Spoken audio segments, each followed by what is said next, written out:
There are many iconic off-road races around the world, but none that can call themselves American off-road race. It's a week-long celebration that is really the perfect dichotomy of the brutal and arid desert of the southwestern U.S., coupled with that glitz and glamour of the world-famous Las Vegas Strip in Sin City, Nevada. Over 40,000 fans are here to witness the top drivers in the world and celebrities that come here to compete in this time-honored tradition of America's biggest off-road spectacle.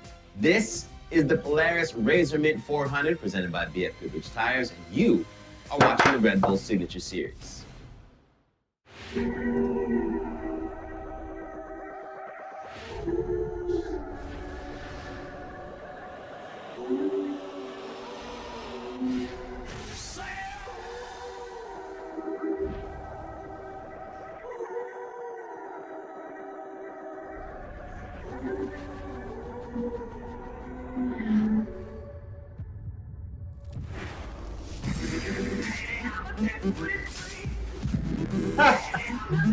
It's so funny to ride up the steps in the woods.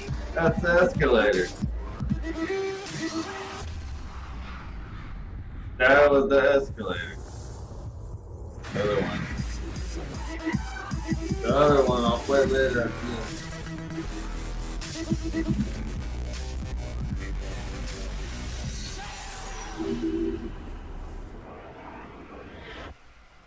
Hey everybody, Soundmaster Kelly here, your host of the Red Bull Signature Series, and allow me to welcome you once again to just beyond the outskirts of the bright lights and sounds of Vegas to the dusty desert landscape near Primm on the Nevada-California border. In off-road racing, it does not get any more prestigious here in the USA than the all-week celebration that takes place in downtown Las Vegas surrounding the Mint 400. And today, culminates with a race on a course that is made up of 3 laps, a 125-mile circuit of punishing rock and boulders, and unless you are up front and running all alone, you get filled with blinding and suffocating dust. Yay! Now nearly running a half-century starting back in 1967, there are 350 teams. Over 50 of them are in the trick truck class. You got off-road racing's elite names, Menzies, Lofton, McMillan, Baldwin, and Rob McCaffrey. They're all here to name a few. And standing between these drivers, along with their crews, is the rock, sand, and silt, along with the scorching high desert sun of the Mojave Desert. And by the time it's all over, the final miles of the race, they are raced in the pitch black dark. The green flag is about to drop, so we're going to check in for more on this format with Lee Diffie and the Motorsports Hall of Famer, the legend, Mr. Ricky Johnson. Sal, thank you very much. And what a sight here in Primm, Nevada. As you mentioned, tens of thousands to see the Mint 400, the biggest off-road race in North America with the unlimited and limited classes. And Ricky, what are some of the key format and rules we need to keep an eye out for today? Well, it's a 3-lap race format of 125 miles each. Drivers start 2 by 2, except for the defending champion and fast qualifier, Justin Lofton. And speaking of Justin, let's hear what he had to say before things got going. You know, I think we're going to pre-run the first lap and see what happens, and then after that, you know, when it starts feeling good and starts feeling a little frisky, we're going to get after it and see what this Jimco Fox Shocks BF Goodrich trick truck can do, and hopefully put some time on the guys behind us. Great shot here, Ricky, of the main pit. This is where we're going to see so much go down today over those 3 125-mile laps. Well, Lee, the track is absolutely perfect. I ran the course this morning, and it was like chocolate cake. So the best driving conditions possible, but today it is going to deteriorate unbelievably. And the first to go is the fastest qualifier and the reigning champion, Justin Lofton. As we watch Justin's right hand, he's one of the drivers in the trick truck class that runs a manual transmission. On the high speed, the manual's the way to go, but in the tight technical, it's the automatic all the way. Next up on the line, a couple of mid-400 champions, Andy McMillan, right alongside Bryce Menzies. And some controversy here, Ricky, because Menzies didn't qualify as fast as McMillan, but he got that preferred inside line. He's got the inside line, and Bryce is one of the guys that obviously has won many short course championships, so this is his advantage. As we see him come into the first turn, he's got an advantage over Andy, but we can watch his co-driver is not too happy with that. Brady Thompson being quite animated as Bryce Menzies has the early lead over Andy McMillan. It's on you, I got no GPS. Follow him. And you hear the co-driver say they have no GPS. Lee, at this point, they're on a new part of the track. They've laid out everything except the side. Jason Voss in the 35, and he faces off against Jesse Jones in the 76 KMC Wheels trick truck. Jesse with a hard run across the Play that outside, but video Jason game, with a play very that strong kid. run. It's going to be, I think the inside's going to have the advantage coming into this next left-hander.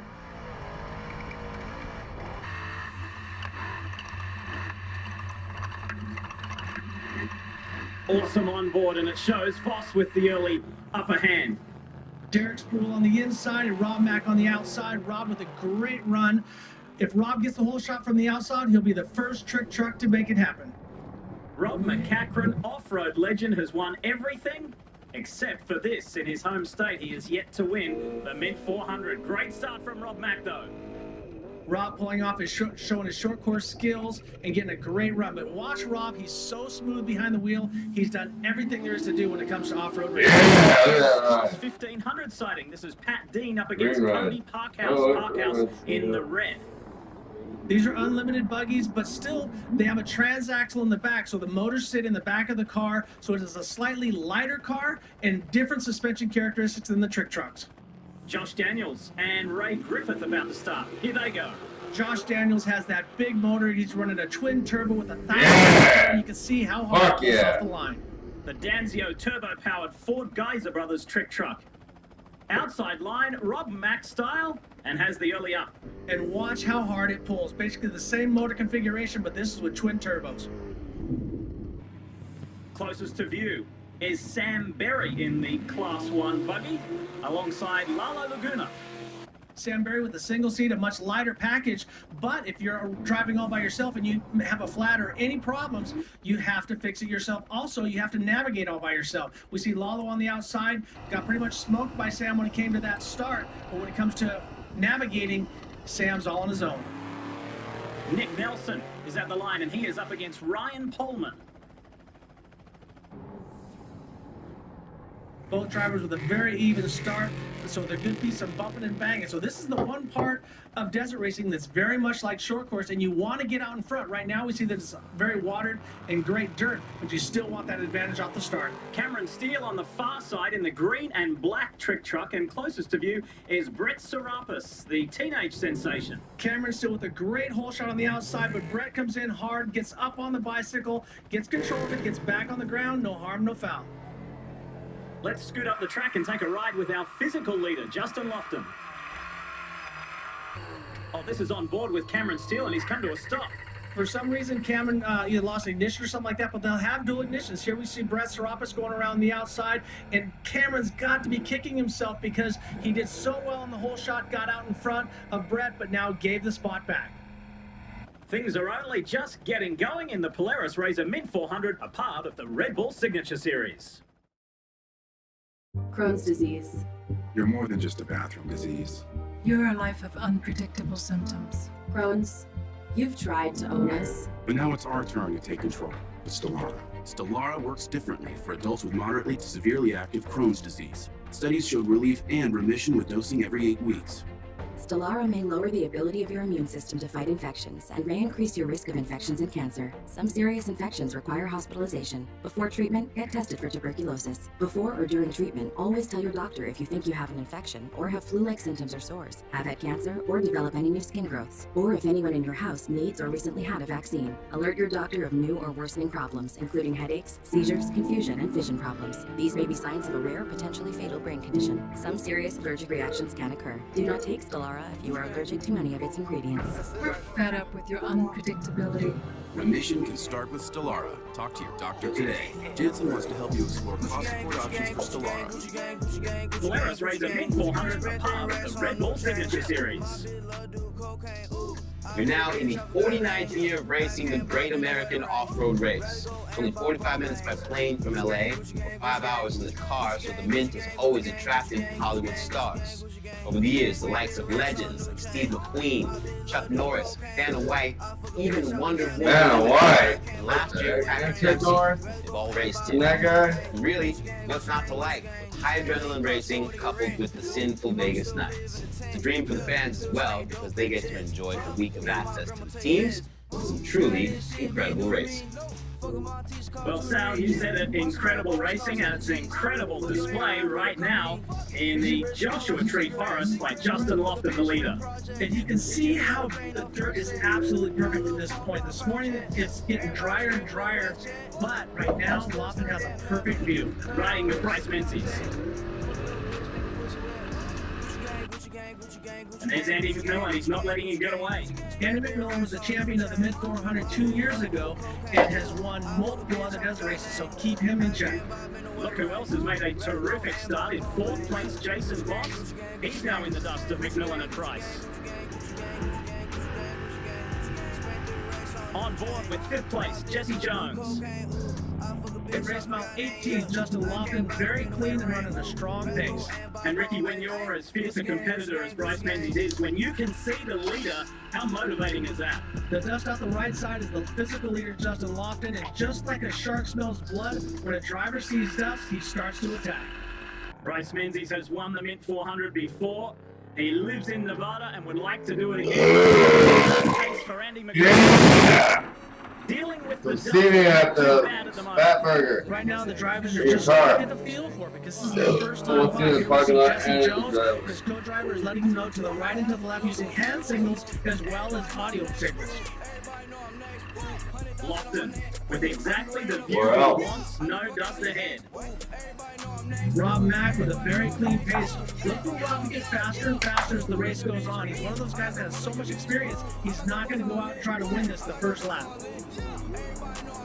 Look at the speeds now being displayed by Bryce Menzies, over 100 miles per hour. This is our check-in with Cody Parkhouse at race mile 18. The Class 1 buggies run really fast as it gets rougher. They have the articulation of the back wheels as well. The trick trucks have a solid rear axle, so it's, both wheels are spinning the whole time, where the Class 1 buggies, they sort of articulate side to side. In some cases, it's a smoother ride. Rick, which do you prefer, the view that Bryce Menzies has or the view that Justin Lofton has? Do you want that free air out front?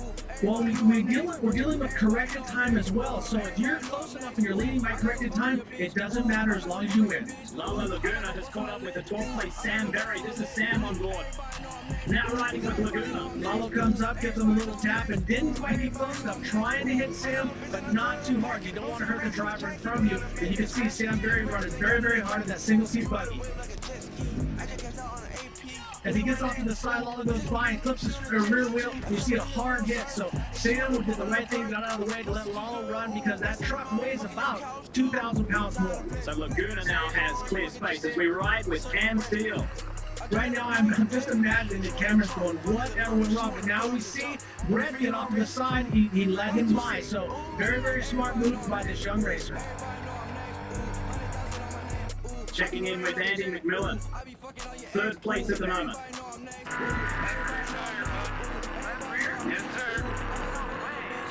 Oh no, McMillan has a flat tire.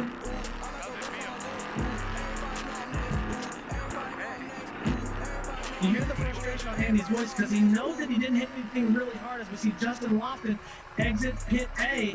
Andy McMillan, who knows if he's going to change it or ride it all the way to the pit. What's the best strategy? It all depends on how close you are because you can still keep moving along with a flat, but as we heard, it's not completely flat, it's just going down. Bryce Menzies coming into pit A and observing those slower speed zones. Exactly, you got to get yourself low down, and they have limiters on there as we listen to Andy come into the pit. So what he's saying is going to stop it from speeding because they're going off a GPS tracker, not a mechanical speedo. And very fortunate that that happened so close to pit A. Encouraging opening portion of this mid 400 for Jason Voss is in 4th. And coming into pit A now, this could be bad news for McMillan. McMillan comes in to change that left rear tire. And it is bad news because Voss has been running a very, very fast pace as we see him squeak by as Andy is in the pit on the left. Andy, how's here and seeing the truck? that one person with the hair go on there. And here comes Jesse Jones. Jones is on our right side. Right there, he's gonna be right there. Right there you go. You're good. Little love tap by Jesse Jones. He's got to respect it. They give a wave back. They're giving a thumbs up. They're ready to go racing, but that was key for Andy McMillan right there. Good job, boys. On your bumper. You're going down and it's a hard lift. Very important for Andy McMillan to take off as soon as he gets there to try to break away from Hey, Jesse. Miller. Because Yeah! Good job. as well. So all I of need these guys another are one. top guns of desert racing. Don't go anywhere. Plenty more when we come back. We're More back. exciting action from the mid 400 Kidding. part of the Red Bull Signature Series. Welcome back to the Polaris Razor mid 400 part of the Red Bull Signature Series. How much And is this thing worth? is the leader, the Like the physical lottery? Justin Lofton, about to make his way onto the Gene Dry Lake bed at race mile 34. When they hit the lake bed, Lee, they can run up to 140 to 145 miles an hour, depending on the truck, depending on the setup, but we've seen some unbelievable speeds across the dry lake bed. And Lofton has enjoyed an impressive opening run. Lofton. However, he knows that Bryce Menzies I is know not where I on live the at. line. In the Well, fucking Bryce is actually desert. waiting on God correct time. damn it. Bryce is in a great spot, but Bryce Arizona desert. it doesn't like to sit back. He wants to manage the lead as much as he can. Also, if he can catch Justin, he's going to want to pressure him to try to make a mistake. So keep the pressure on. That's Bryce's plan. And using some of his short course experience there, beautiful control. Now we ride with Sam Berry. Sam Berry, one of the few guys still running a single season. Now we see Sam pulling over, and as I said before, he has to do all the work himself. This is going to be costly. Sam will lose positions. First sighting hero at race mile 18 of Luke McMillan. Luke McMillan, a very strong young driver in that racer chassis. Look for him at the finish line. Look at Menzies rocketing through this dry lake bed. He's got that Courier power plant, and they just hold it wide open. They don't breathe it. They don't do anything. It's just like a dyno run, wide open. Just as we said, this flat is going to be costly for Sam Berry. Third place, this is Jason Voss. Jason Voss, he comes from a motorcycle background, so he's very good reading terrain, but he drives very aggressive. What I like about Jason is that he doesn't really go slow and pace himself. He runs very, very strong all day long. In the 1553 buggy, that's Ray Griffith being overtaken by Lala Laguna. Lalo's had quite a time with the buggies today, so his qualifying was off a little bit, and he has to pass a lot of drivers. Rick, you were talking about speeds. The GPS in Voss's trick truck just said 133 miles per hour. Exactly. Everyone's going to go up and down a little bit, and the forums might. Oh, and here we see Potts go up on his roof and over. When he happens, he came in a little bit hot, entered the berm in the middle, it bit him, and over he goes. Looks like a soft roll, but that's going to make a long day. That was at race mile 18. Fifth place, Jesse Jones now enters the dry lake bed. Jesse Jones, as he's bouncing around, he has to work his way through the dust. You can see the co-driver telling him right and left. Once again, not just audio signals, but hand signals as well.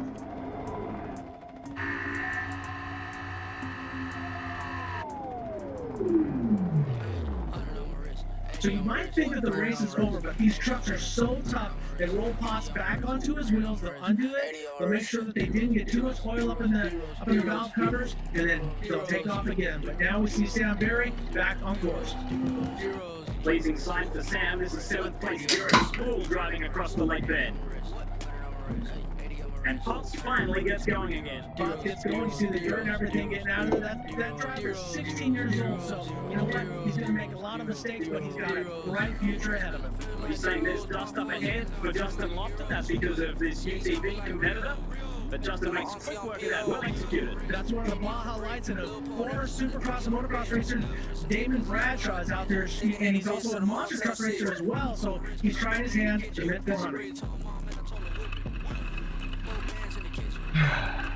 As we see Bryce, he's starting to pass some of the UTVs. Now, the race earlier today, some of the stragglers are still out on the course, so the drivers have to deal with them as well. So they have to be very careful because they're twice the weight, and they got to be careful not to hit them too hard. See Lala Laguna running wide. How easily is that done, Rick? Well, you come in, you miss your mark by 1 foot coming in, it'll be 3 to 10 feet on the exit, so you have to be cautious. But as we said, Lalo didn't qualify as well as he wanted to, so he's having to make up ground now. Quick shot there of Cameron Steele in 13th. He's been playing the catch-up game ever since the start. This is Sam Morley coming through race mile 18. So what I love about the Mint 400s, they qualify the buggies and the trucks together. And however you qualify is how you line up. If the buggy is the fastest, and we've seen them win this race before, they start up in the middle of it. So it's a lot of times it's a clash. What do you think is better? Class 1 buggy or a trick truck? How were you at executing moves like this? How patient did you have to be? You have to be very patient. As I said, Jason right now is coming up on Damon Bradshaw. Damon gets out of the way. Jason goes by. You don't want to hit him because Jason has been that guy in that truck before. He came from spec truck. He came from motorcycles. He's done a lot of racing. So you've got to respect your competitors. Riding on board with Dan McMillan. Dan, very consistent, very fast. Another one of McMillan's. That's actually the cousin to Andy McMillan and the brother of Luke McMillan. And job done. Pass made. Stay with us to see if Justin Lofton can stay out in front here in the 2016 Polaris Race, the Mint 400, part of the Red Bull Signature Series.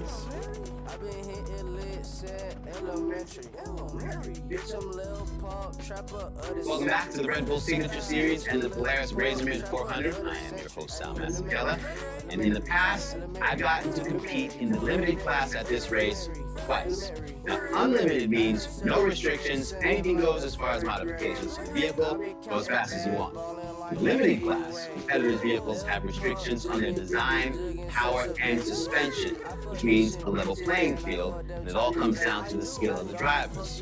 Not only do these drivers still have to face the same punishing desert heat and conditions, they also have to get up and race at the crack of dawn. Sal, that's right. Up at the crack of dawn and 6+ hours of brutal head-to-head competition. And this year was full of battles. In Class 10, early on, it was Roger Starkey and Jason Coleman who fought all morning for positions along with TJ Hulse and Nick Carolan, who drove the new 2400 class based on a Ford production EcoBoost turbocharged motor. Jeffrey Cooley looked fast early on, but suffered some mechanical issues.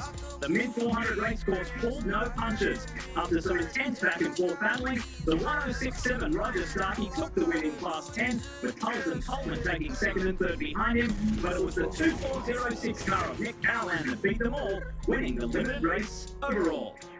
I had the pleasure of running with Rod Lewis in the Spitfire Racing Sportsman vehicle. The track in the morning was unbelievable.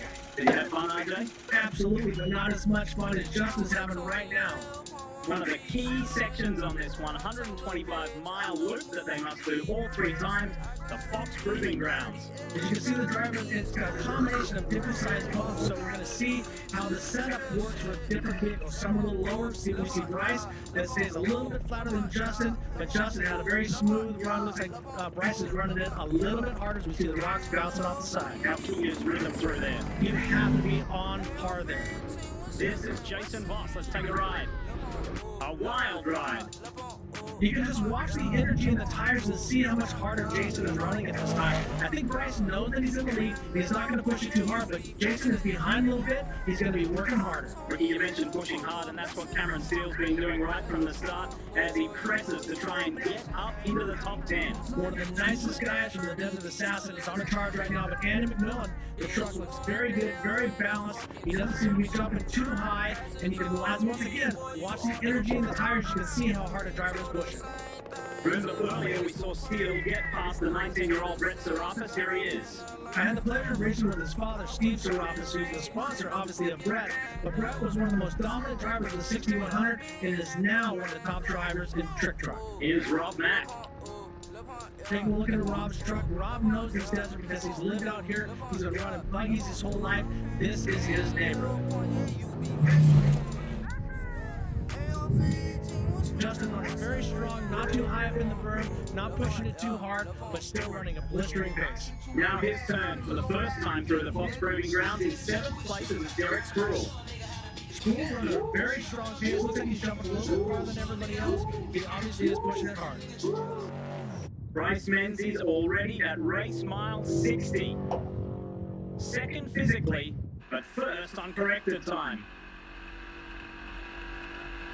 David Bradshaw and Leo Dahl in the Baja Light trying to finish their race, but Parkhouse is charging hard. Doing good to stay up with his lead trick truck pack. You can watch how the rear tires move independently, and that's the difference between a Class 1 buggy and a trick truck. The run you've seen Voss have today here in the 35 trick truck, you think he's got a chance at a podium? Anything can happen. They're only halfway through lap 1, and they got to do this 3 times. And don't forget, they have to finish at night. Lalo Laguna now through the Fox Proving Grounds. Lalo running very strong. Lalo's one of those drivers that is always on the gas, whether it be stadium trucks or Baja Racing or here at the Mid 400. Oh, look at this dust for Andy McMillan. Andy McMillan is so impressive because he doesn't run a whole schedule like Rob Mack or Bryce Menzies, who run short course and desert. Cameron Steele making his way towards the Fox Proving Grounds. Whatever glitch he had at the beginning of the race, he's got it fixed and running strong. We're now on board with Jesse Jones. And Rick, we see him there using that turning brake. Yeah, what that does, it's like an emergency brake, so it locks up the rear. So when they come into the corners, because it is a solid rear axle, it wants to push really bad, and there's so much weight towards the back that if you use that fan brake, what it does, it locks up the back brakes and helps you turn. You used the phrase a little earlier about pushing hard. I don't think anyone pushes as hard as Rob McCachran. Here we see Josh Daniels working his way through the dust, trying to get back up to the front as he pushes the driver by. I love these onboards. They just depict, they really underscore the brutal, the aggressive nature of the Mid 400. As the physical leader, Justin Lofton, enters the Rigid Lights Quarry. What about this section of the course, Rick? It's very tight, very technical, with a lot of off cameras. And in these trick trucks, you can't see too well over the hoods, so there's a lot of blind spots for the drivers. Now the question is, does Justin hold back, create some dust, and hope that Bryce gets a flat, or does he just keep running hard, trying to push Bryce? Only Justin knows. Leader in the class 1500, Cody Parkhouse at race mile 60. Now it's Bryce Menzies' turn to head into the Rigid Lights Quarry. Jason Ross making it past some of the lap traffic and still trying to chase down Bryce Menzies. Hard right. So they'll run their siren to let them know. I always think that they do that just so that if any spectators see any bumping and banging going on, that they can report that they did honk before they hit them. Running hard out front, Justin Lofton. This is the Mid 400, part of the Red Bull Signature Series. Welcome back. This is the Polaris Racer Mid 400, a part of the Red Bull Signature Series. And we take you heading to Pit B, where leader Justin Lofton has just left. Well, Justin said at the opening of the show that he's going to feel it out, see how the truck is working, but now he is on mark. He is running hard. So some of these drivers are going to make notes as they go, because Bryce Menzies is one of those drivers that did not take the parade lap this morning. So Pete Mortensen is laying down dangers as the race goes on. So the next lap, he'll have those markers in his GPS. Guys, go get him. Good motivation. The voice you heard was the pit captain letting them know that everything looks good on the truck, all the wheels are tracking, everything looks great. Sam Bawley in 35th place, working his way through the Fox Proving Grounds. For Justin Lofton, though, RJ, what do you think about being the physical leader, but he knows that Menzies is close, and you know what a fierce competitor Lofton is in the various disciplines of racing that he has been in and been successful in.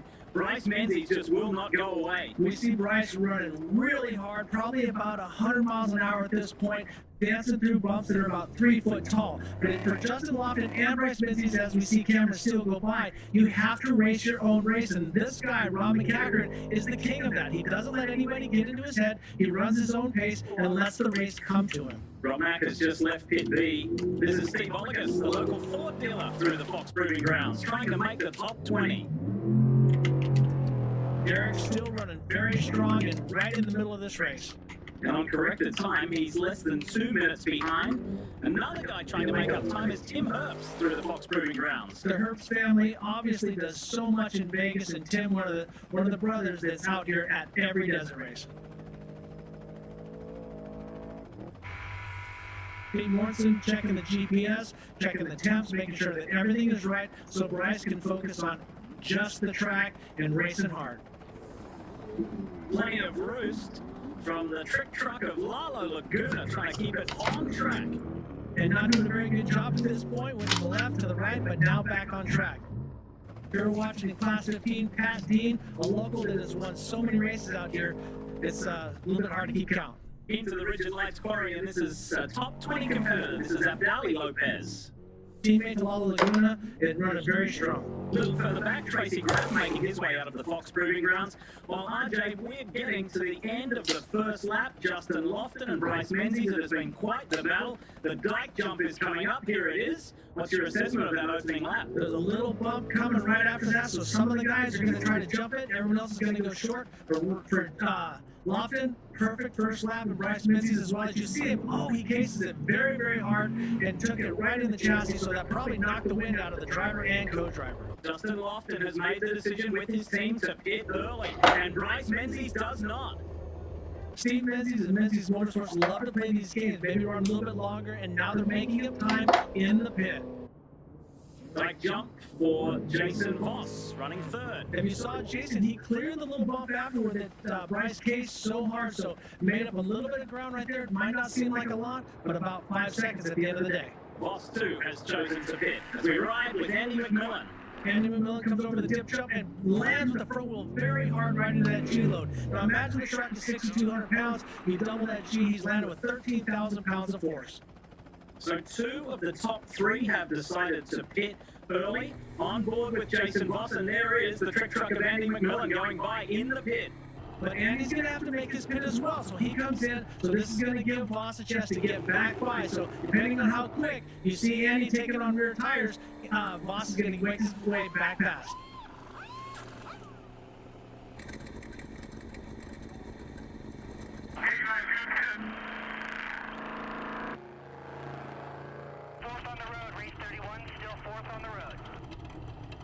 Well, it's the first lap of 3 laps for the mid-400, so this course is going to continue to deteriorate as the day goes on. So he's just keeping track position, keeping clean, not getting out of that truck, and just stay with the pack, and it'll start thinning out later in the day.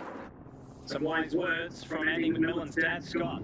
You also see Jesse Jones with a hard man off there as well, but that is the second of 3 generations. Started with Gorky, then went to Scott and Mark, and now we see Andy, Luke, and Dan McMillan all out there racing. So Cody Parkhouse with a good lead, Rob McCachran as he headed over the dike jump, and this is 7th place Derek Spruill at the Prim infield. Plenty of action through this main pit. We see Rob Mack, who didn't qualify as well as he would have liked, but now is working his way through the field methodically, so very, very fast paced by Rob Mack.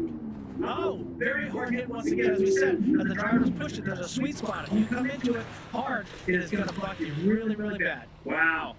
Parkhouse not afraid to throw it. So too for Serapis as he goes through the razor much. Now this is Rob McCachran and Jones. Rob Mack using the burn to his advantage with a very strong move. And with that, moves into 5th overall, chasing McMillan, Voss, Lofton, and leader Bryce Menzies. Stay tuned for more racing with the 2016 Polaris Razor Mint 400, a part of the Red Bull Signature Series.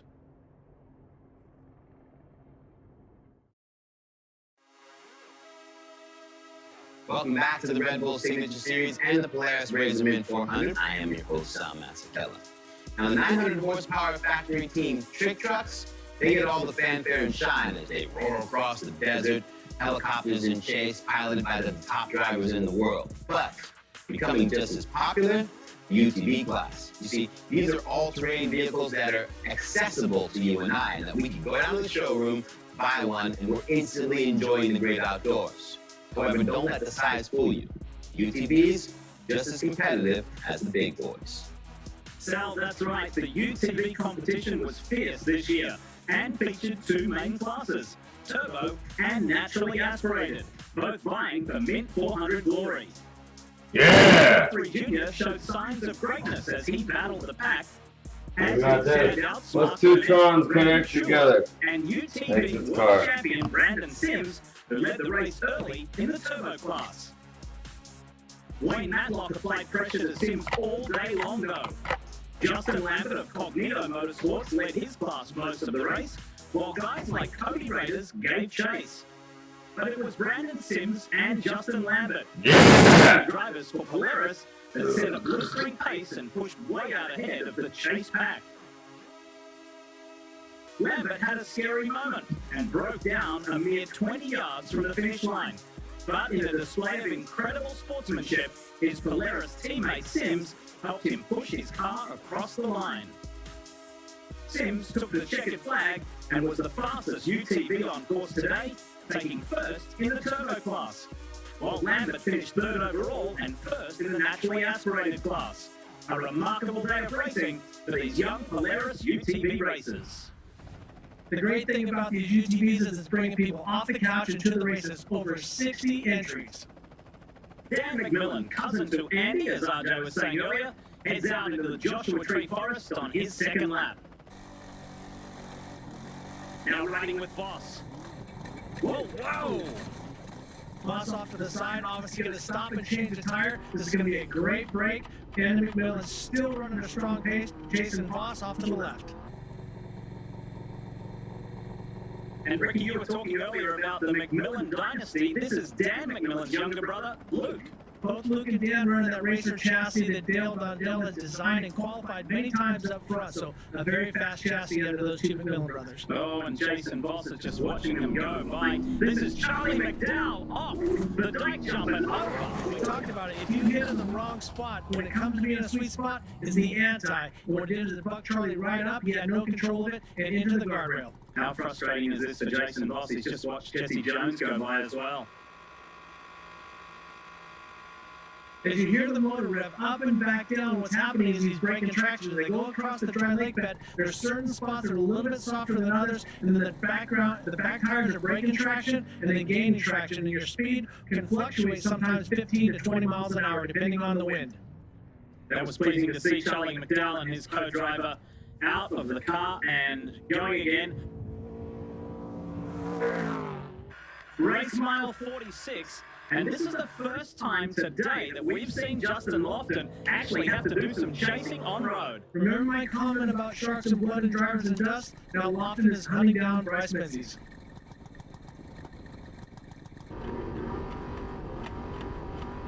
That's Andy McMillan charging hard. He feels he's got a shot at this one. Andy running very strong, but you got to make sure that you stay on track because the sidewall is the weak spot. As we watch Jason Voss go through, as he gets up a little high like that and bounces side to side, that's where you can knock a flat because the tires are designed to run over the rocks. They're not designed to slide into them. This is Derek Spruill, who also passed Jesse Jones in pit A across the dry lake bed. Now Rob McCachran, he got past Jones on track, got past Jason Voss when Voss was stranded. Look out for Rob McCachran. Andy McMillan's still running a strong pace. Do not count him out.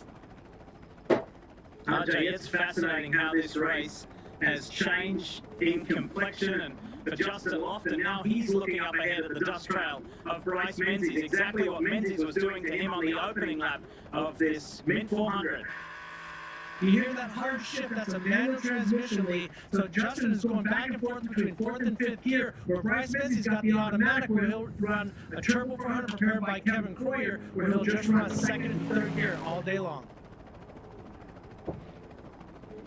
But you can see the pace of Lofton. He's running right on the edge. He wants to try to push Bryce Menzies to make a mistake. But I've been teammates with Bryce, and I've watched him win many championships. He does not make many mistakes. But if any do, that man there, the two-time mid-400 winner, Andy McMillan, is in a prime position. At this point of the race, it's anybody's race, but you got to remember how physical this race is. So the guys have to make sure they keep up on their nutrition, make sure they keep on their hydration. How much do you think this track has deteriorated from lap 1 to now? Unbelievably, the track as it gets raced on, the silt pockets get deeper, the ruts get deeper, and the drivers are kicking rocks off from side to side. So the track gets worse, but the knowledge goes up. Let's see if Bryce Menzies can hold on to this lead and build up enough time at pit B before Justin can catch him. Find out when we return with more racing from the mid-400, part of the Red Bull Signature Series. Welcome back to the Polaris Razor Mid-400, a part of the Red Bull Signature Series. And in the Red Bull Trek truck, Bryce Menzies, leader of the mid-400, finds traffic in Taylor Mills. We saw this happen to Justin Lofton when he was out in front catching another driver, so it's a fine balance. Once again, you have to drive your own race. You cannot worry about anybody until the last couple miles. But right now, Bryce Menzies is catching some of those stragglers that are trying to finish this morning's race, and also some of the trick trucks and Class 1 cars that have problems. Jesse Jones. We see Jesse, his hood's flapping, so obviously he's been bouncing some guys out of the way. Jesse knows one of those drivers that once he gets behind you, you do not want to stay in his way. Look at those colossal roosts from Bryce Menzies, not only underscoring the territory but the immense power of these 900 horsepower monsters as Cody Parkhouse flashes through. He's in hot pursuit of Jesse Jones. Hey RJ, Menzies' truck there was wiggling side to side. Something wrong, or that just shows how hard it is to pull these monsters up? Well, actually, he's on the asphalt lane. That's the one place where you have consistent terrain underneath you. So he's doing a physical check as the driver, so he doesn't have to worry about anybody looking. He can feel everything that's going on underneath the truck: brakes, steering, and transmission. It's the guy we're talking about, Bryce Menzies, as he makes his way through the quarry. Second place, Justin Lofton. Eyes on the prize, keeping Menzies inside. We haven't seen Cameron Steele for a while. Here he is. Cameron's still running very strong. Obviously, whatever that Gremlin was at the beginning of the race got that fixed. But Justin Lofton running very strong. You can see that he is not holding back at all. On a short course, you can make a little time, but you can lose a lot of time. A lot of the drivers have to come in. It's very hard gravel. It's got a lot of traction, but then it goes through sections where it's marbly and very loose, so you have to be patient and not lose time. Menzies heads towards Pit B, where we expect him to stop. There's Andy McMillan. This is Jason Voss working his way through the Rigid Lights quarry. This is a rugged section. Look at Jesse Jones on the inside of Sproul here. Sproul turns in a little bit, but then the back wheels come off. He gets a hold of the edge, and over he goes. That is not going to be one happy driver, but I'm really not going to call foul on Jesse Jones. That was just a racing incident. Mint 400 leader, Bryce Menzies, making his way into Pit B. Now what's Lofton thinking here? Lofton once again has to stay in his own head, because if you overdrive the truck, you beat it up a little bit too much, as we're watching Bryce Menzies come in to make his pit stop. You got to make sure that you stay in your own head. Remember, Bryce Menzies did not stop. Oh, and look at this. These guys are not happy. There's going to be some words in the Jones pit after the race. I'm going to guarantee that. Derek Sproul and his co-driver not happy. Justin Lofton makes his way into Pit B. Remember, Menzies stopping, and there goes Bryce. As you can see, Bryce accelerates hard, so you can get on the gas hard, but you just can't exceed the speed limit. So it doesn't matter how fast you get up to that speed, just don't pass it. Ricky, what are the benefits for Menzies going longer on that initial run? Well, some of the drivers don't like the fluctuation in weight because the percentage of front to rear weight changes drastically, but Bryce races Pro 2, Pro 4, and also Trophy Truck. So what he'll do is he'll just adapt his driving style to the weight. That's Derek Sproul, has been righted and is able to continue. Let's hope he can get back to racing. This is third place, Andy McMillan. And you can look at the trucks and see how hard a driver has been going. And Andy's truck has some dust on it, no scratches, so he's staying on course and doing exactly what he needs to do. But this race between the two front guys is very tight at this point. Leaving Pit B, and we are fascinated by this battle up front for the 2016 Polaris RZR Mint 400, a part of the Red Bull Signature Series.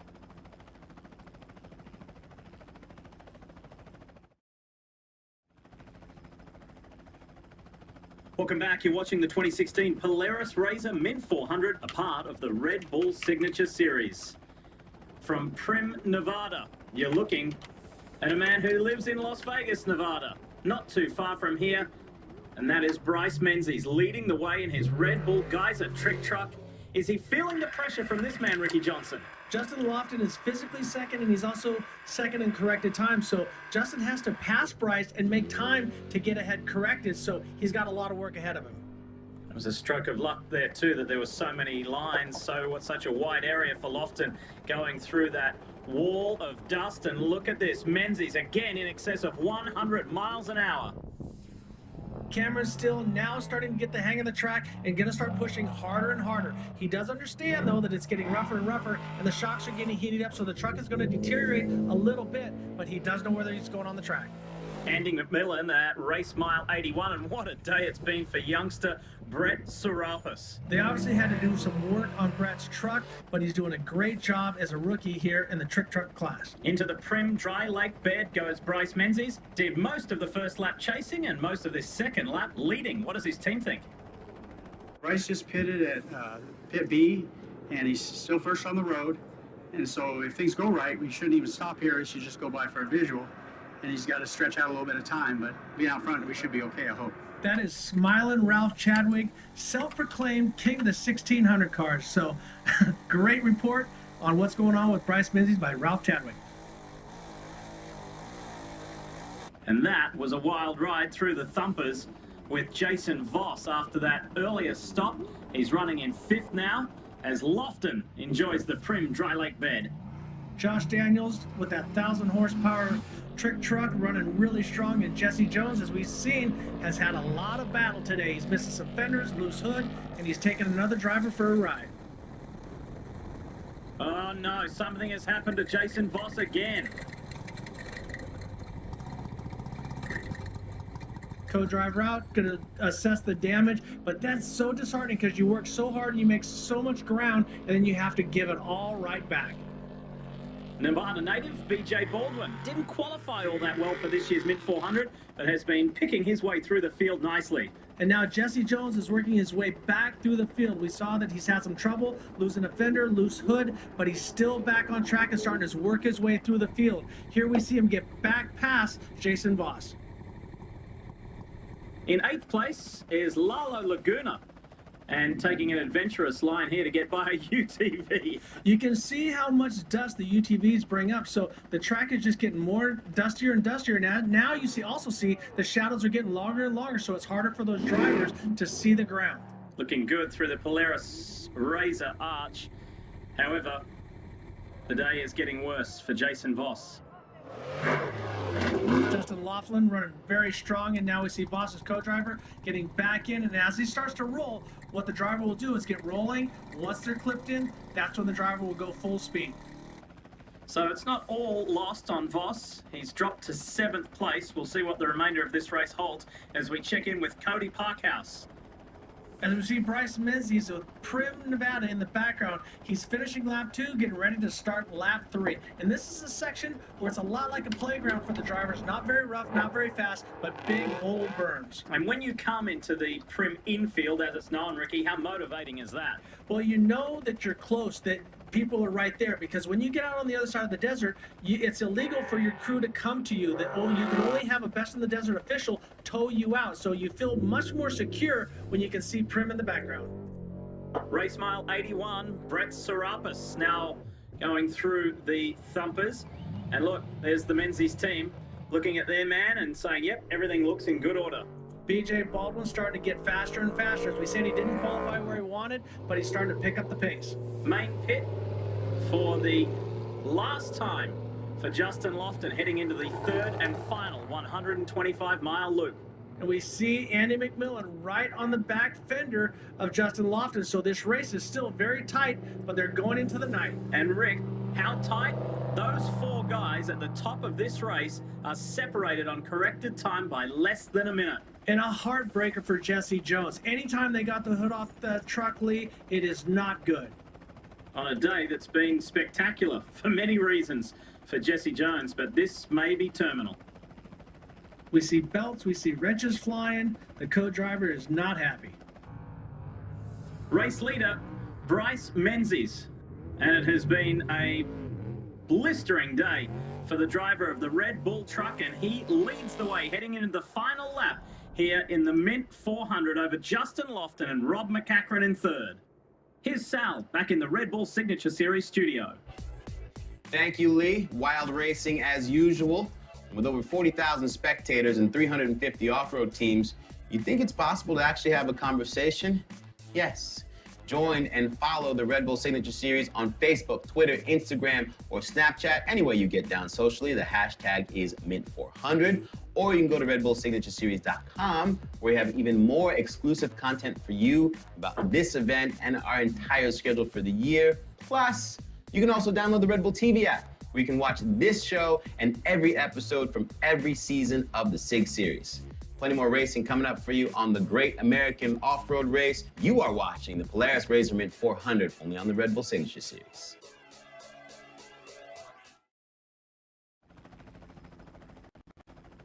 Welcome back. This is the 2016 Polaris Razor Mint 400, a part of the Red Bull Signature Series. And at this time of the day, Ricky, day goes to dusk, goes to night. It's the final 125 miles of the Mint 400. We can see the long shadows, but we still have 125 miles to go. Menzies and Lofton, and another one who has been a key contender today, Jason Voss. Jason used to race cross-country motorcycles, and we always had the pit boards, okay, of course. And I don't know, I just thought sitting down in his bedroom, I thought that'd be pretty cool to get one for the races and give him encouragement every once in a while. So earlier it said, go for it, Jason, go, and now he just needs to step on it. Yeah! And Jason is stepping on it. Stepping on it for sure. After he changed that tire, he had to lose all those positions. Now he's working his way past Cody Parkhouse and trying to chase down Bryce Menzies.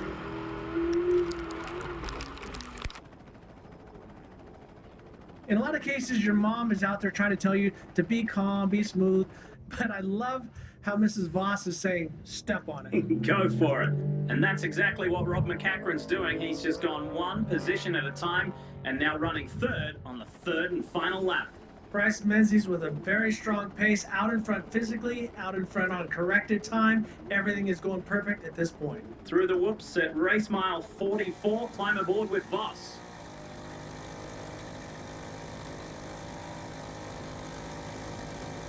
Didn't hear much fluctuation on throttle, so definitely Jason Voss is listening to his mother and he's stepping on it. And Lofton is in the attacking mode. It's the final lap. He knows that. How much pressure can he put on Bryce Menzies?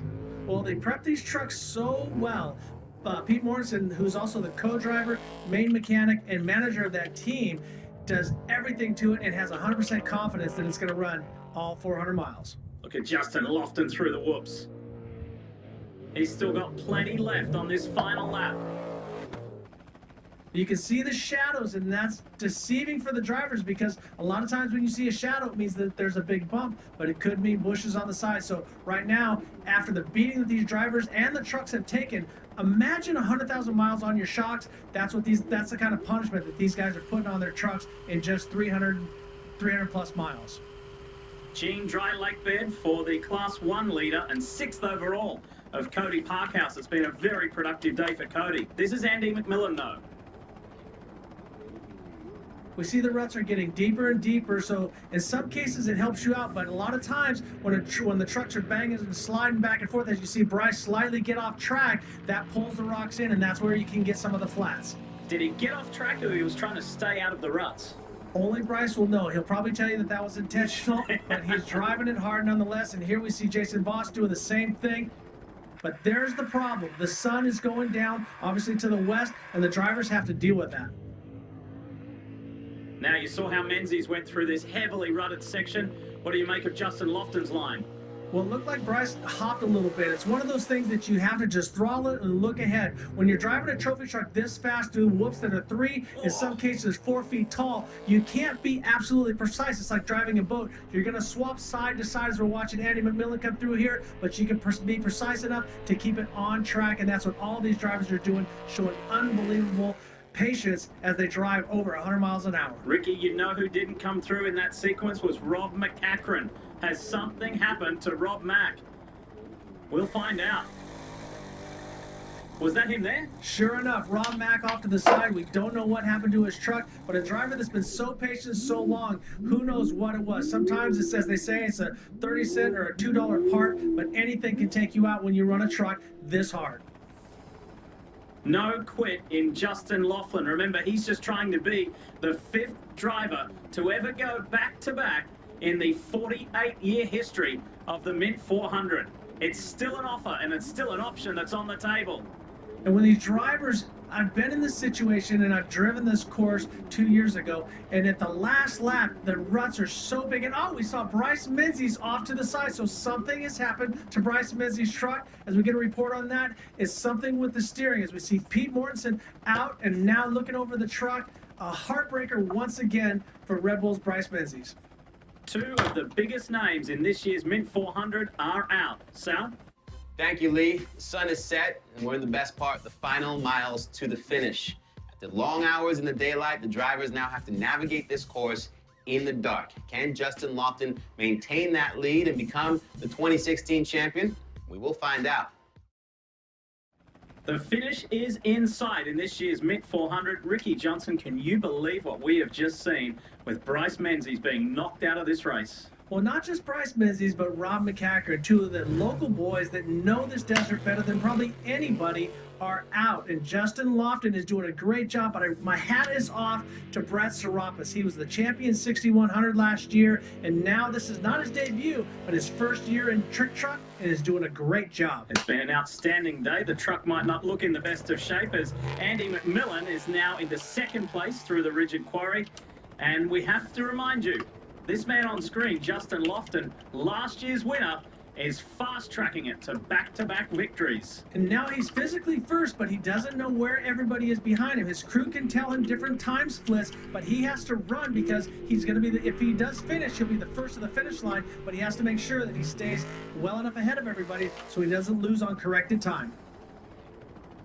And RJ, the counterpoint to that is this man, Andy McMillan, who's trying to chase him down. Andy has won this race in the past, but as I said, he cannot focus on Lofton. He has to run his own race. Here we see Cody Parkhouse off to the side and Brett Serapis working his way past. Third place after at one point in time being as far back as 7, Jason Voss not giving up without a fight. We see Lofton not holding back either because he is very confident in that Gemco Trophy truck that he feels that he can push it 100% all the way to the finish line. And now we see Cody Parkhouse back on track. The other thing we see too, Rick, is that the lights are coming into effect. This is a difficult time of the race. Andy McMillan in the Tesco truck running very strong, but it's Justin Lofton out front and running as hard as he can. He is not holding back one bit. Ricky gave this young man, Brett Serapis, props earlier in the show, and he's as high as 4th, heading to the line. The top, Class 1, Cody Parkhouse, still running very strong as he pushes over the berm. A lot of times you can't see and you don't know what's under that silt, so he just pushes a little bit. We see Voss with no lights, and the sun is starting to go down. And he's just said farewell to Pit B on his way home. But it's looking really good. Very promising for Justin Lofton. Andy McMillan's still pushing very hard, and now we see Lalo Laguna starting to work his way back up. Or no, that's Abdali Lopez, his teammate, who's now making a charge late in the race. Just got around the 15:29 of Scott Bailey. On board with Jason Voss. Now, some of the drivers, they like driving better at night because they can focus on the terrain in front of them. The lights are so good now from Baja Designs and Rigid and many of the other manufacturers that the drivers can focus on the task at hand. Race mile 105 for Andy McMillan. He is almost there. Justin Lofton crosses the finish line, and for the time being, he is the 2016 Mid-400 champion until we get the corrected time. Exactly. So right now, you sit and wait. It's a lot like when you're qualifying for a race and you're the first one out. As we see Andy McMillan go by, we'll see what happens on corrected time. And we're about to find out, Rick. It is confirmed. Justin Lofton is a two-time, back-to-back Mid-400 winner.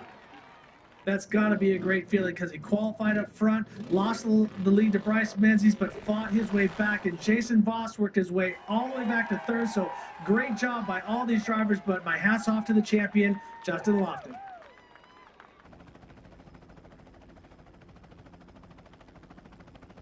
I thought we were in trouble when we had on our pit strategy and Bryce got in front of us. And man, Bryce and Andy and Rob pushed so hard, and Jason, and it's unbelievable how fast a pace it was, but the course was amazing. We got that little bit of rain last night and made for one hell of a race, and I can tell you, TV is going to have an amazing story to tell on how this race unfolded. So hats off to everyone that is part of this deal, and I'm happy to be here for Fox, BF Goodrich Tires. I guess I got a couple checks coming, and hey, here we are. There's the winner, Justin Lofton, with his signature moment. How did he do it? Well, Justin Lofton put himself in a position to win by throwing down a remarkable qualifying run the day before the race. Qualifying first, starting the race first, and had clean air and no pressure on the first lap of the race. It came down to seconds, and Justin made his Red Bull signature moment before it even started.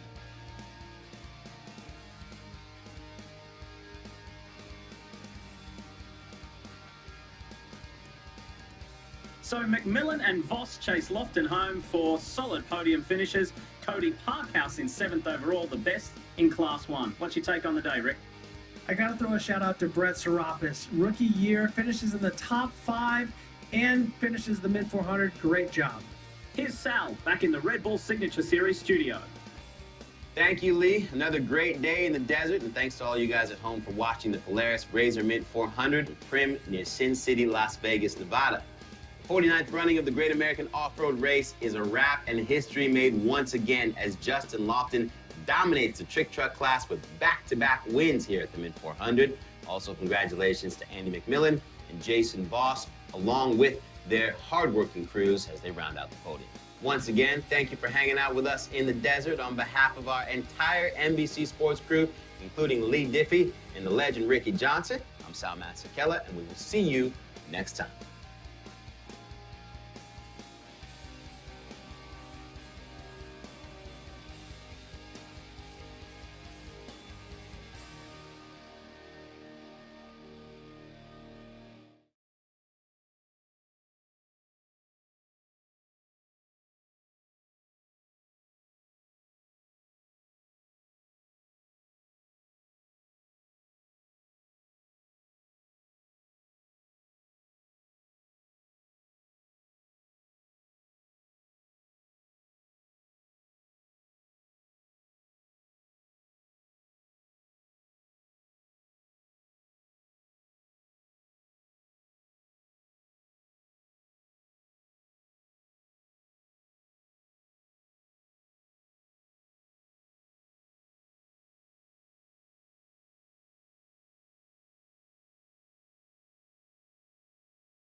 time in this series, I'm still The Austrian Grand Prix is round 3 of the 2016 FIM Extra World Championship.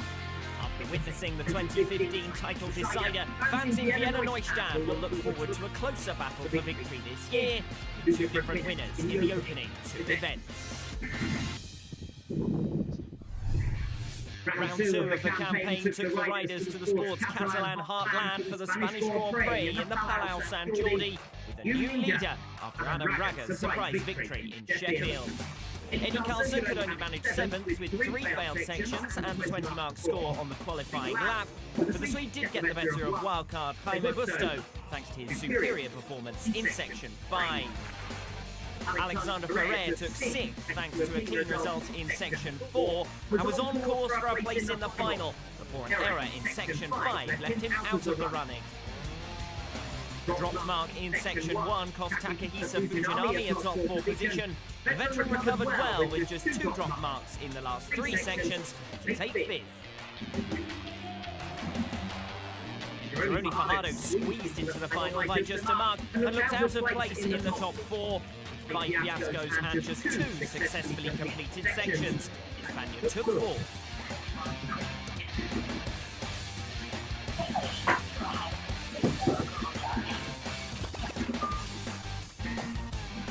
Albert Cabestan moved ahead of his fellow countrymen with a superior performance on sections 2 and 3, but dropped back from the front runners with 3 consecutive failed sections. Adam Braga matched Cabestan on the opening 3 sections before moving ahead in the second half of the lap, but he dropped 4 crucial marks back from Tony Bowe over sections 3 and 4 and was unable to recover.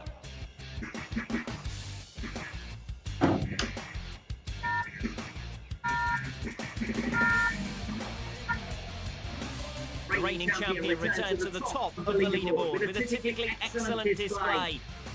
There was a brief moment of concern after a spectacular fall in section 5, but Bowe continued on through the final 2 sections to maintain his 4-mark advantage and take a first victory of the season. There are many iconic off-road races around the world, but none that can call themselves the Great American Off-Road Race. There we go. Section 2. These nuts. 1 points with 1 victory apiece. Tony Bowe and Adam Braga lead into Austria. Right up the stairs on Las Vegas Boulevard.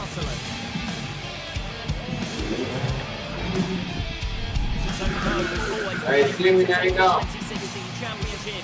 Victory in Barcelona returned him to the top of the leaderboard, but defeat in Sheffield has made his path to the 2016 title somewhat more complicated. There was a moment where I was running in 4th. The Austrian Grand Prix is round 3 of the 2016 FIM Extra World Championship. And of course, victory witnessing the 2015 title decider, fans in Vienna Neustadt will look forward to a closer battle for victory this year, with 2 different winners in the opening 2 events. Pressure from Palau Sant Jordi is very special for me. This time it was round 2 of the campaign took the riders to the sport's Catalan heartland for the Spanish Grand Prix in the Palau Sant Jordi. The new leader, Adam Braga's surprise victory was Sheffield. Eddie Carlson could only manage 7th with 3 failed sections and a 20-mark score on the qualifying lap. The Swede did get the better of wildcard Jaime Busto thanks to his superior performance in section 5. Alexander Ferrer took 6th thanks to a clean result in section 4 and was on course for a place in the final before an error in section 5 left him out of the running. Dropped mark in section 1 cost Takahisa Fujinami a top 4 position. The veteran recovered well with just 2 drop marks in the last 3 sections with a take 5th. Between races, the intensity dropped somewhat. It's now a bit more Jeremy Fajardo squeezed into the final by just a mark, but looked out of place in the top 4. 5 fiascos and just 2 successfully completed sections. The Spaniard took 4th. We're really happy being here in Andorra. It's been a very positive winter. We've been able to train well.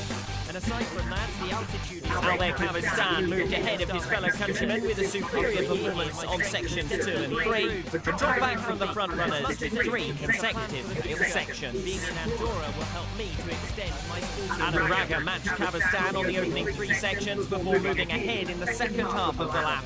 But he dropped 4 crucial marks back from Tony Bow over sections 3 and 4, unable to recover. It was a new race where we've never ridden before and a new organiser for the championships. It was the toughest race of the year, but one where I was really able to open out an advantage.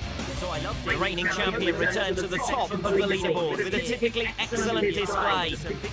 There was a brief moment of concern after a spectacular fall in section 5, but Bow continued on through the final 2 sections to maintain his 4-mark advantage and take her first victory of the season.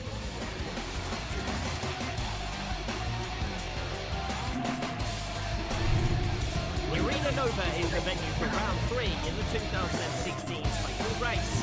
One of the most compact level on points with 1 victory apiece. Tony Bow and Adam Raga lead into Austria. Positions 3 to 6 were unchanged in Barcelona. Tony Bow was always the favourite to take the 2016 championship. Victory in Barcelona returned him to the top of the leaderboard, but defeat in Sheffield has made his path to the 2016 title somewhat more complicated. There was a moment where I was running in 4th and I had to recover from there. Second position in such a short championship is the best you can do if you can't win.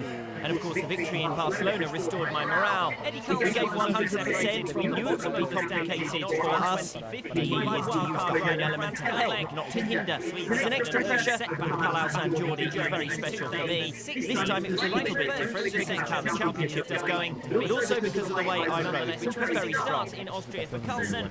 Bow's 7th consecutive Barcelona extra victory was far from comfortable. A spectacular crash in section 5 left him limping away in all of his strength to return to the arena floor. Carlsen was hoping for a more competitive end to the campaign. It was a critical moment. I suffered an impact on my back, which was a little uncomfortable at first, but nothing more than that. It was more mental than physical because I was so high, and I was able to continue on in the race, which was the most important thing at the time. The Germans' rise in the sport continues. Leveled the scoring with Carlsen on section 1 after registering a single mark on observation. With a month's break between races, the intensity dropped somewhat. It's now a bit more about gym work since indoor requires a bit of explosivity. This week we will do a bit more cardio work before returning to the gym for more exercises. And Kadlec was still level coming into section 4 after consecutive failures in section 3. We're really happy being here in Andorra. It's been a very positive winter. We've been able to train well, and aside from that, the altitude is helpful, particularly before the start of the season. After a year here, my strength has definitely improved. I'm very happy, and as much as anything, it's a plan for the future. Being in Andorra will help me to extend my sporting career. Was unable to match the Swedes right through section 4, accruing 2 marks on observation for leading and dropping in arrears in the pair. Vienna Neustadt last year was a surprise for me. It was a new race where we'd never ridden before and a new organiser for the championship. It was the toughest race of the year and one where I was really able to open out an advantage.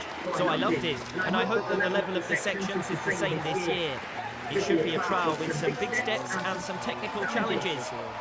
Achieving my 9th title there, in the way I did it, leading with great section 5, leaving the German just a mark behind, but with 2 sections to ride. After a section 6 fiasco, the Swede went on to record a lap total of 17, enough to take his season's best results of 6. Arena Nova is the venue for round 3 in the 2016 title race.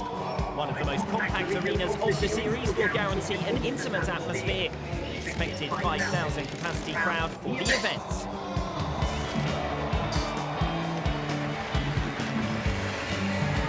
Meanwhile, the youngest rider in the field dropped 8 marks over the remaining 2 sections. 3 marks over in section 5 and a failure to close the lap.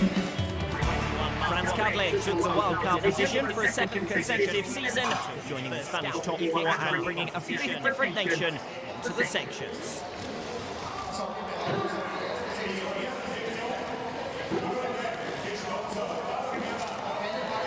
Carlsen was only separated from the bottom of the standings in Austria 2015 by wildcard rider Franz Kadlec. The Swede suffered an early setback in his battle with the German in 2016, riding first through the sections after his double-lane defeat. But it was nonetheless a promising start in Austria for Carlsen, who scored just a single mark on observation in section 1 and set down a marker to his German rival. Having failed to beat a permanent rider in the opening 2 events of 2016, Carlsen would hope for a more competitive end to the campaign. His 2-mark score in section 1 immediately left him with Franz Kadlec failed to get through even one section in his 2015 wildcard appearance and failed 3 sections in his second career Grand Prix appearance. This was a more promising experience as the Germans' rise in the sport continues. Levelled the scoring with Carlsen on section 1 after registering a single mark on observation.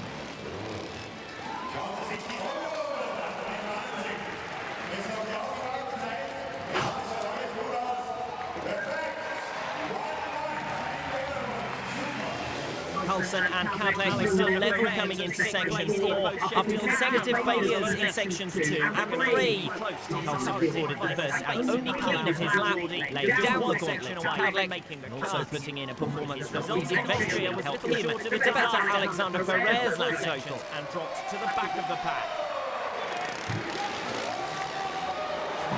Fujinami was the first rider to Franz Kadlec was unable to match the Swede's ride through section 4, accruing 2 marks on observation is in the pair. 2 marks accrued on observation during the section moved him on to a total of 4 after 2 sections. The average qualifying total required in the opening 2 events of the season was 8 marks, enough needed to improve on the remainder.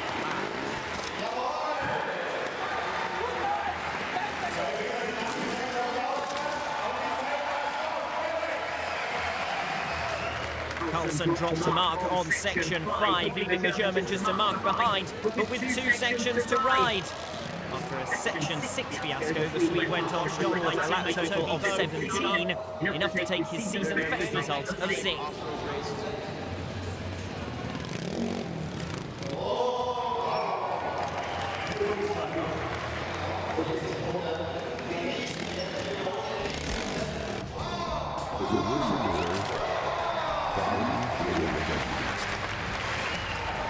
Meanwhile, the youngest rider in the field dropped 8 marks over the remaining 2 sections, with a 3-mark total in section 5 and a failure to close the lap. His 21-mark qualification total was enough to give him 7. Crohn's disease. You're more than just a bathroom disease. You're a life of unpredictable symptoms. Crohn's. Goddamn. But now it's our turn to take control. Goddamn. Stelara works differently for adults with moderately to severely active Crohn's disease. Studies show relief and remission with dosing degree increase.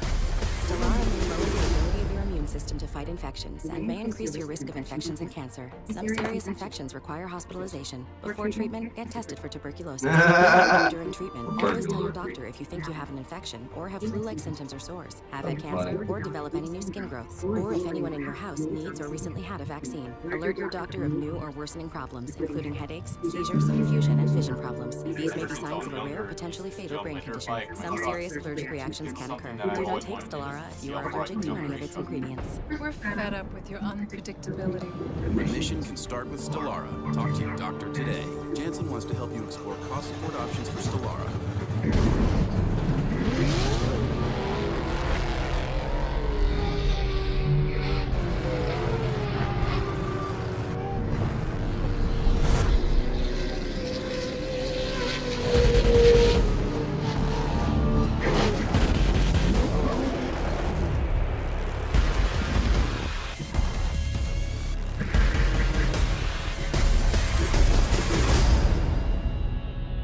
In 2003, I got my first driver's license, got a Chevy Silverado, and within a month, I took it out to the desert, hit a jump with it, and broke the truck, and my dad was screaming at me, but, you know, it kind of led me to this, the off-road world.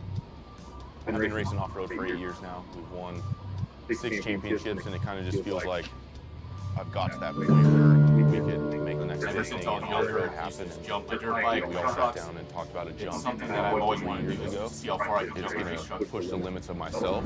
It's going to challenge our team and everybody around us way more than we've been challenged so far. But I feel real passionate about it. Bryce is more than that. It's racing.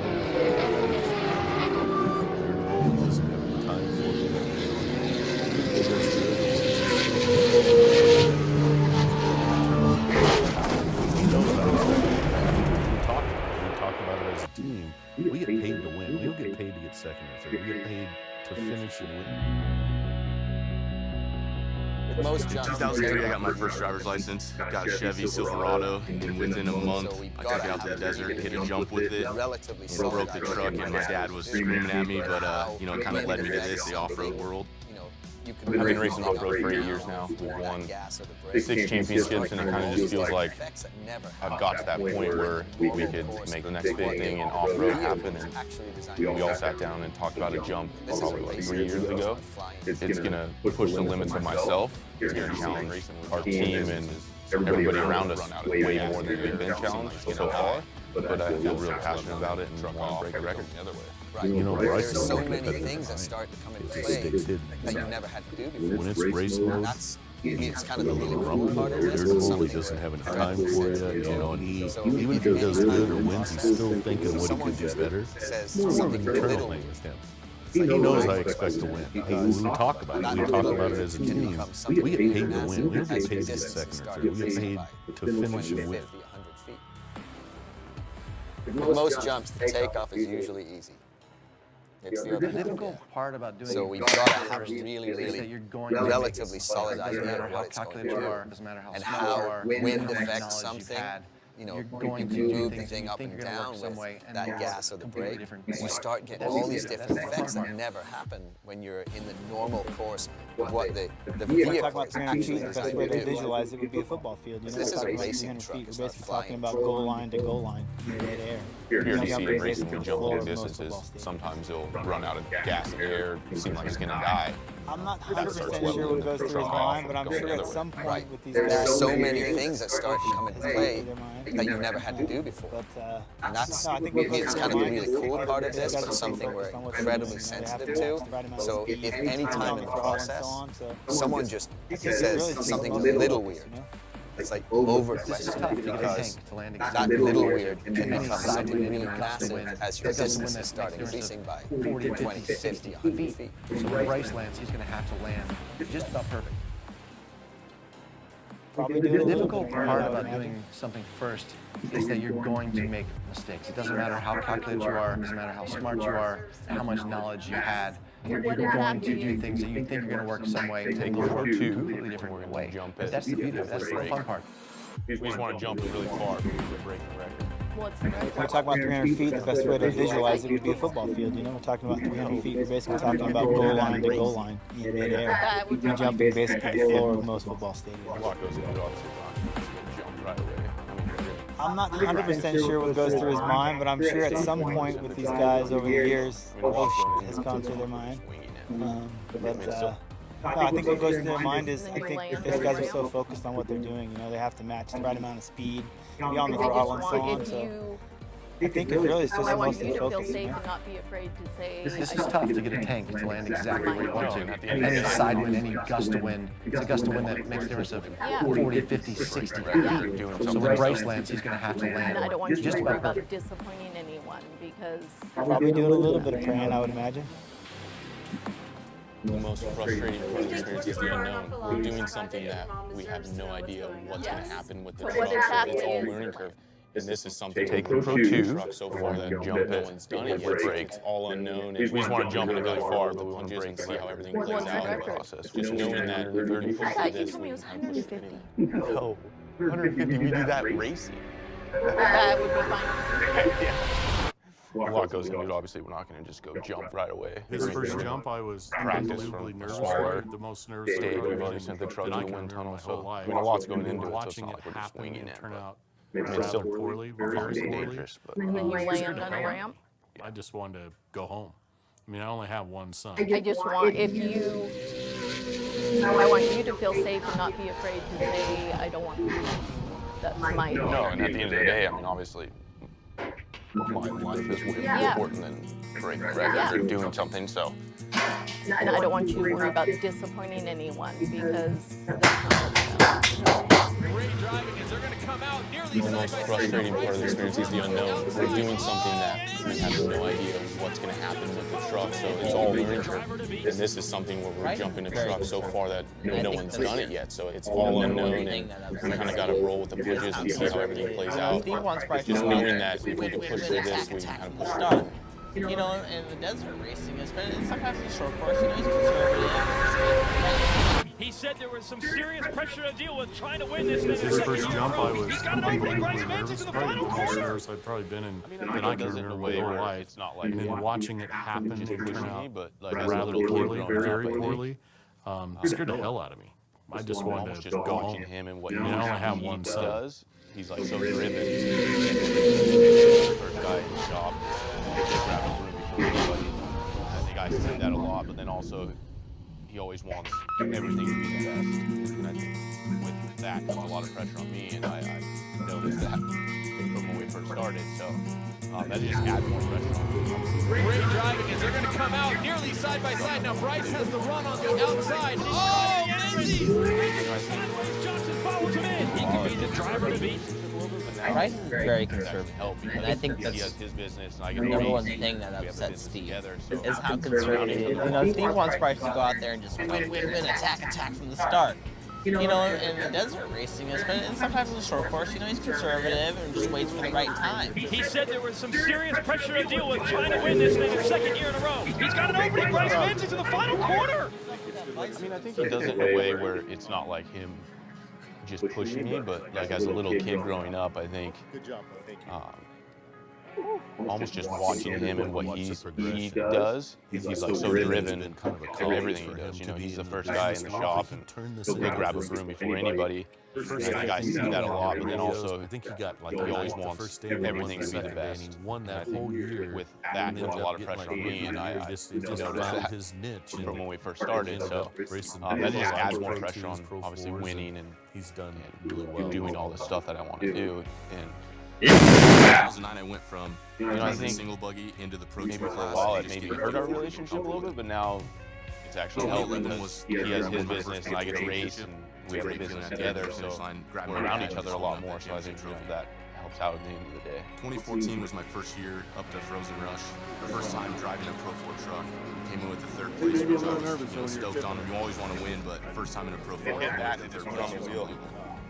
Just proud of you. That's You know, good. this is my day job. This is what I do. This is what I've done for all week long to get the trucks ready, the team ready to come out here and race these short course races. Good job, bro. Thank you. You know, short course is kind of where we make all the money or bring in the sponsors to make all This the whole sponsors. thing has been kind of a college for him to be in the business world, but he crowd. turned this into a business. You know, just love short course The racing. first day, I think he didn't even have Reaction, radios. what it I think he brings to got the like sport. ninth the first day, and he won the second day, and he won that whole year, and ended up getting like rookie of the year. He just found his niche, and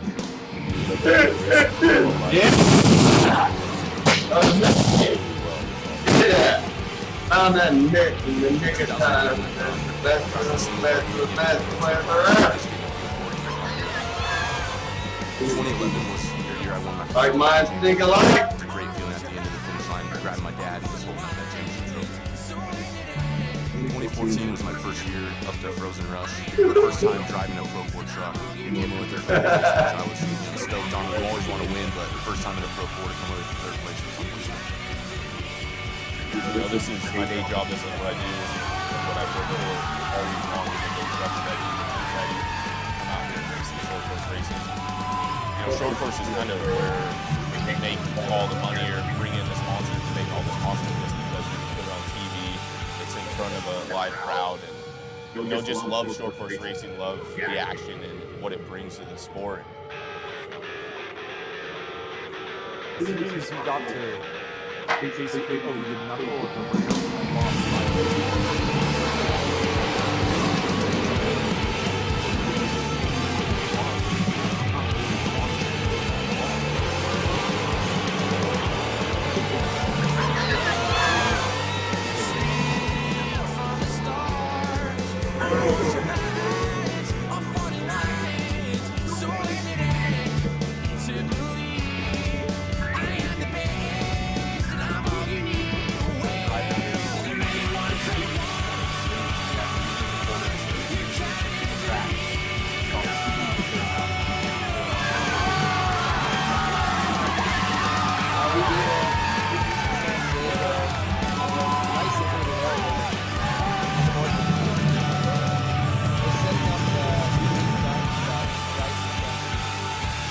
attempt his first flight on.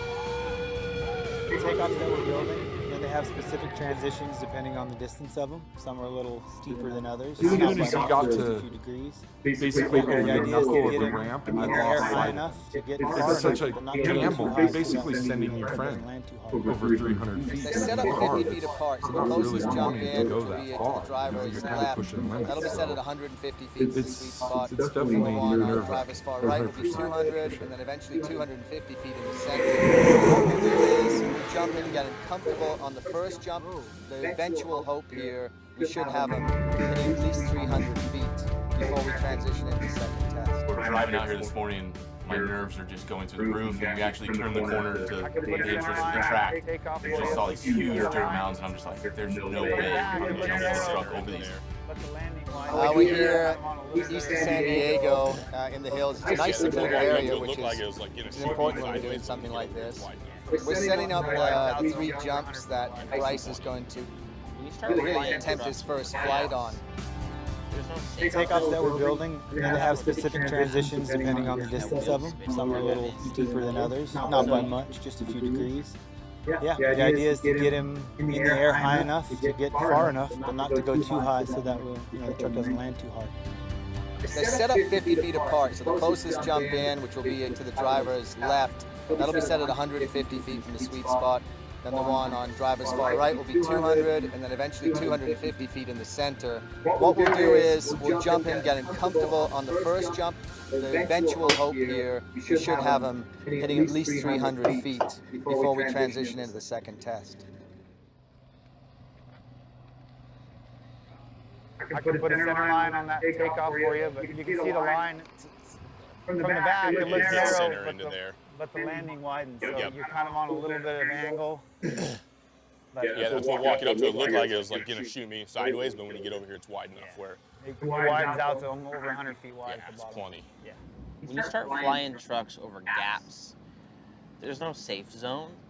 Hello, flashback drop. Wheels spinning. You have engines. Whatever that is. So you don't know what the truck is going to See do it. once you get to a certain point. You know, once you get to 200 or 300 feet in the air, you don't know what the truck's going to do. So when you start messing around with stuff like that, you have to move weight around. Bryce himself as a driver might have to use certain brakes to stop. It's in Las Vegas, Nevada. Something you got to think about. Also up underneath these hoods, it's like a big parachute. So closing in these trucks is going to be a huge thing. We have radiators behind the driver, so putting a windshield on them isn't very achievable. We don't want to overheat the truck, but at the same time, you want to kind of move some air around. So all that is going to have to be played with when we start looking at how far can we jump a truck. So you guys ended up putting weight on the passenger side? We probably added like 40 pounds, and then another 50 we can add, and then we got another 90 we can add. The name of the game is aerodynamics. So, you know, there's a difference between throwing a ball through the air and throwing a cardboard box, you know? So you just gotta get it right. You ready? Yeah, it should be good. Ready.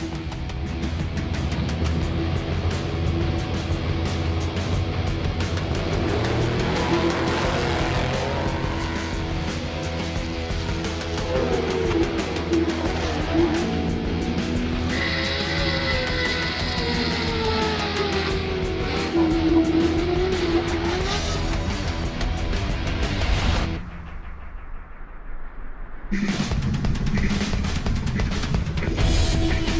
biggest thing for me to get over this morning was looking at the gap itself. That's 150 feet of nothing. Just air space, and if you come up short, there's nothing there. You're just going to case it, break your back, or destroy the truck. So it changed your whole mindset. It just made me really nervous. It took that first jump to get that out of me. And even the first jump, I lifted off the throttle a little bit too much and then went nose down. And it just was really scary. So everything kind of just went at once, like all the nerves, energy, and everything. But then after that, it went really smoothly. You know, we jumped the second jump, which was 260-something feet, which felt really good. And it's just cool to see all this come to life. Let's set it to 65 right now. You're landing midway down, probably, right? Set it 65. That'll take you to 65, and then you can just drive off the lip, look like. Yeah, because it Need 50 followers. Like you might have just went a little steady off the lip, or maybe just need a little Follow. throttle. All friends. Back again. Felt okay? Yeah. Got the first one out of the way. Yeah, that's always the biggest one. Yeah, copy that. Let him know, it doesn't happen with 70. 65 is fine. 68 is perfect. Anywhere between 65 and 68, he says you'd be good.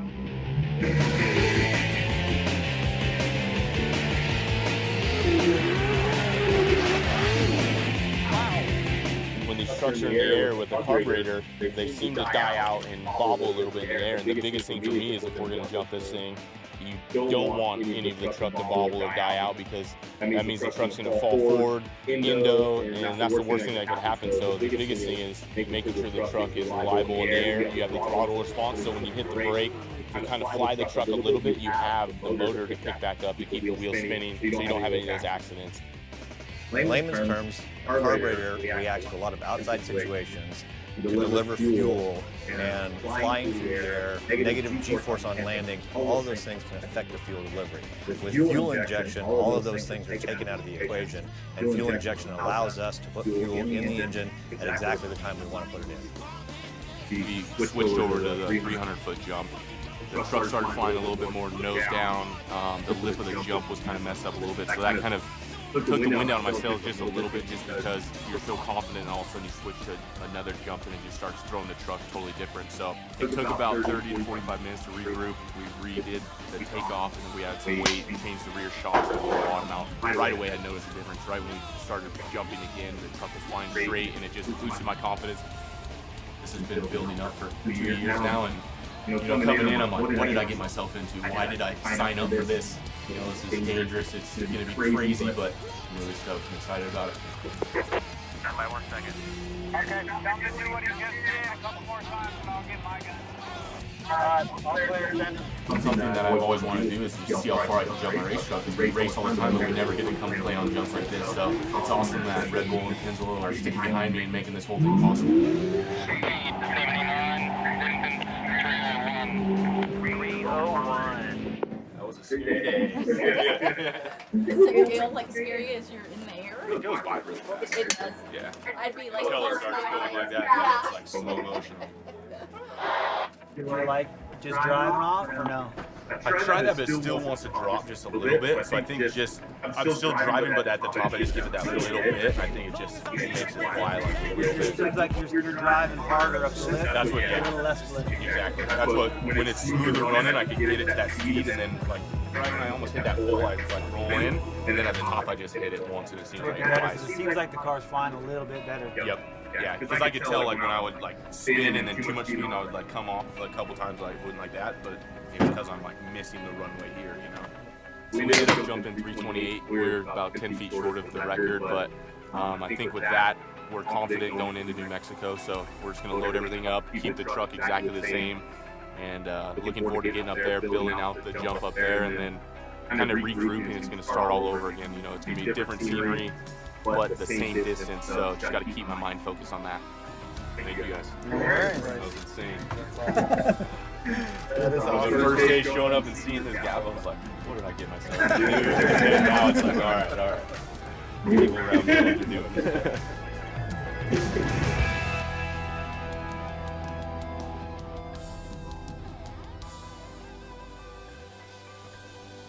Usually when these guys are testing and we're doing these distance jump things, I'm usually right by the takeoff ramp. I like to know the interest bit. I like to know how he takes off, how the truck leaves the ramp, because I'm pretty good at giving the guys feedback, and the riders and the athletes and the teams, quite a bit of feedback to what happens, what I saw, what I think needs to be changed. So I usually hang out by the takeoffs. The unfortunate side of that is I see him take off, but I see him through the air, but I don't see him land. So I can honestly say that when Bryce took off the first time, our first jump, a horrible one, I just honestly, my head went down and I was really disappointed. I'm just disappointed that things didn't go the way I wanted them to go. And I was sad about it, I'm not gonna lie. And but then, in an instant, it's let's fix it, figure out what we gotta do.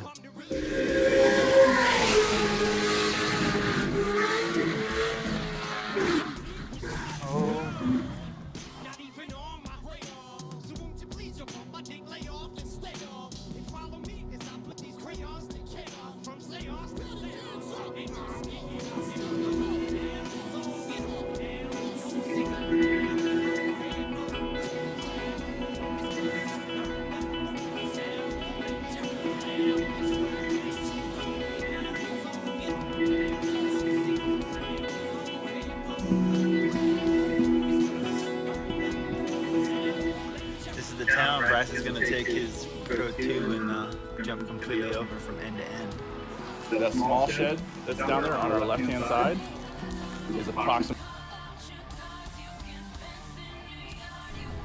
You're a noob.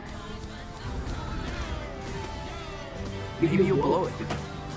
Maybe you'll lose. You just won't know. Until you try.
She's got the mask.